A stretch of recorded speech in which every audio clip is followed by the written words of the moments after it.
Avec vous, Emmanuel Chasse. Bonjour. Je le disais tout à l'heure, notre correspondante à Kiev, vous êtes de passage par Paris, on en profite.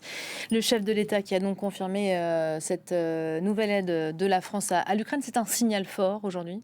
C'est un signal fort. Alors déjà, c'est une bonne nouvelle du côté ukrainien, puisqu'on voit qu'il y a vraiment une stratégie de se tourner maintenant vers des accords bilatéraux à un moment où c'est vrai qu'il y a un peu une incertitude quant à la suite de l'aide, du soutien occidental à l'Ukraine. On avait vu Rishi Sunak, le Premier ministre britannique, se rendre à Kiev. Maintenant, nous avons Emmanuel Macron qui va s'y rendre également pour finaliser un accord. C'est très important pour l'Ukraine en ce moment, au moment où les bombardements, eh bien, ils continuent sur l'ensemble du pays. On a vu hier Volodymyr Zelensky justement faire le déplacement cette année jusqu'à Davos, hein, pour s'assurer de la continuité de l'aide de ses alliés. Il en est question aujourd'hui, hein. Tout à fait. Ce discours était extrêmement fort. On a vu le président Volodymyr Zelensky vraiment rappeler à son auditoire que cette guerre ne concernait pas seulement l'Ukraine et la Russie, mais qu'au contraire, c'était un conflit qui était déjà global dans ce qu'il impliquait, par exemple, pour les livraisons de céréales au-delà de l'Ukraine.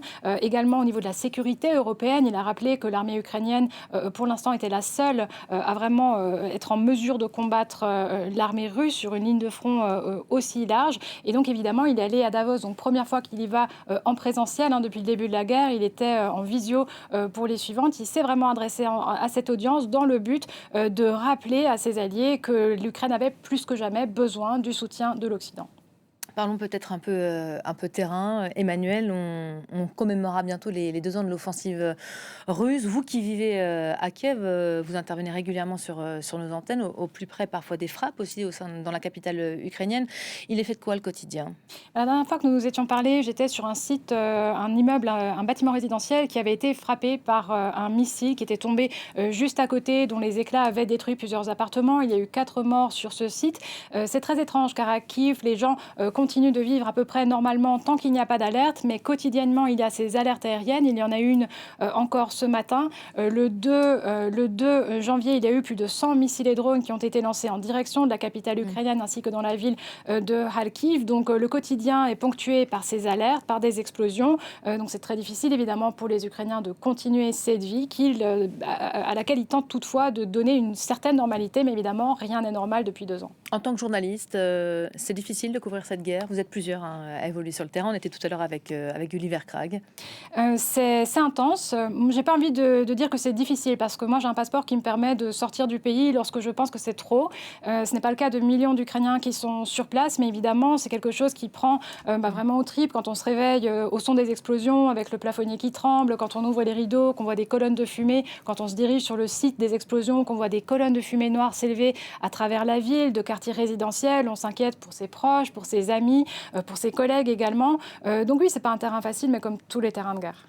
Un mot peut-être de l'état du moral des troupes. On va avoir évidemment l'occasion d'en reparler au moment du 2e anniversaire, qu'on marquera évidemment sur nos antennes.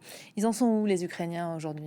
Mais écoutez, on a beaucoup mis l'accent sur la fin d'année, sur un échec perçu de la Mmh. contre-offensive ukrainienne.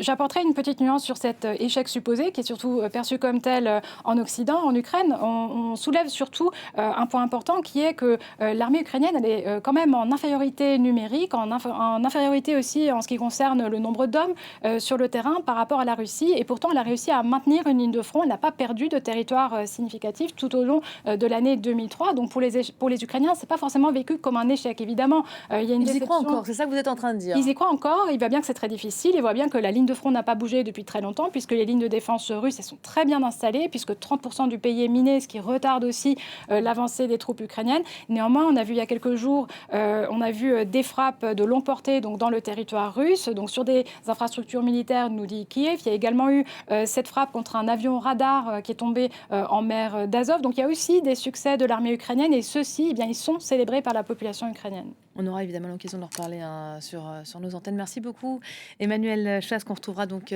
très prochainement en direct de Kiev, au plus près du terrain.